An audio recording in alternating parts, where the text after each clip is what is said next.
Listen. Listen down. Down into that sound. What is it? A current of air? Vibrating vocal cords?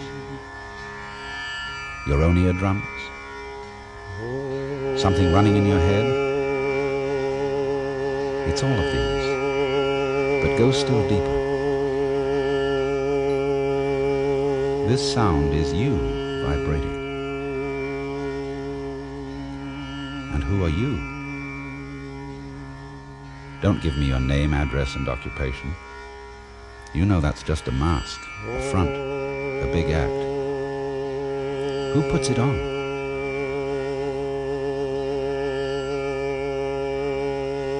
Who puts it on? Your body? What an act that is. And who puts that on?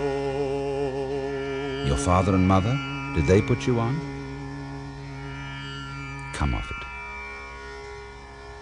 You know very well who you are, but you won't admit it. Deep in there in the middle of your heart, you know it. You've always been around, and always will be. And the you in you is the same as the you in me. You're not some sort of tourist just visiting in this world for a short time. You belong here, like the apple on the tree. And as the apple is the energy of the tree, you, yes, you are the energy of the world. You don't know who you are, do you? You can't really get at yourself, just as the fingertip can't touch itself and the teeth can't bite themselves.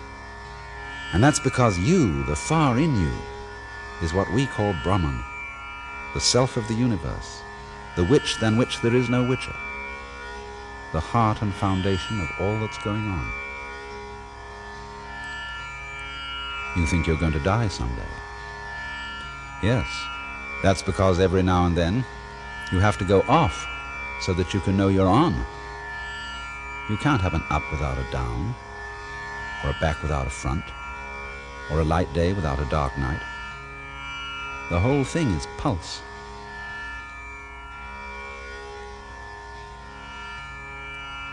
So what are you doing, Brahman? You're playing on and off with yourself, hide and seek with yourself. You're just passing eternal time with adventure. You forget who you are, really.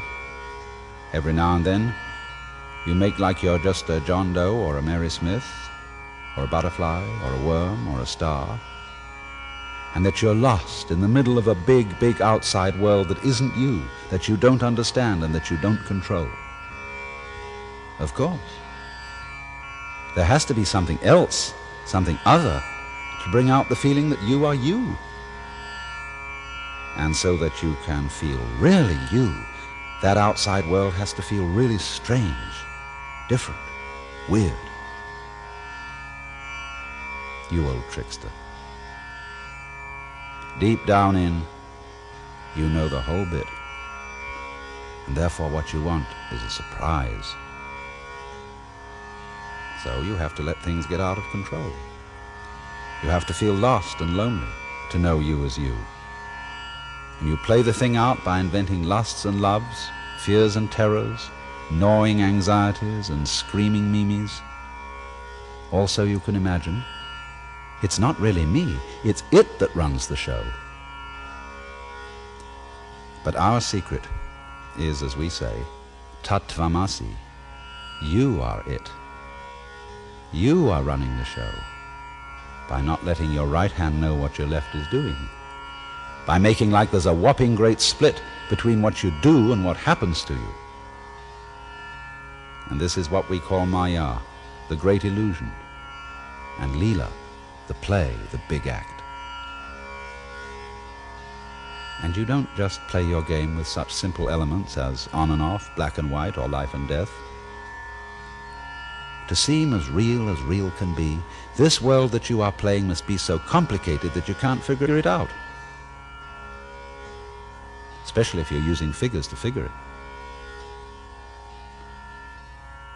So, between black and white, there is the whole range of colors.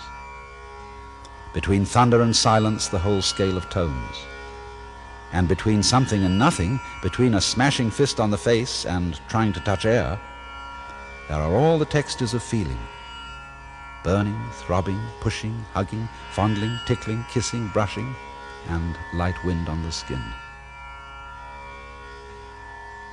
Your world is all these elements, of light and sound, of taste, smell, and touch, woven together in many dimensions on the fabulous loom of your brain.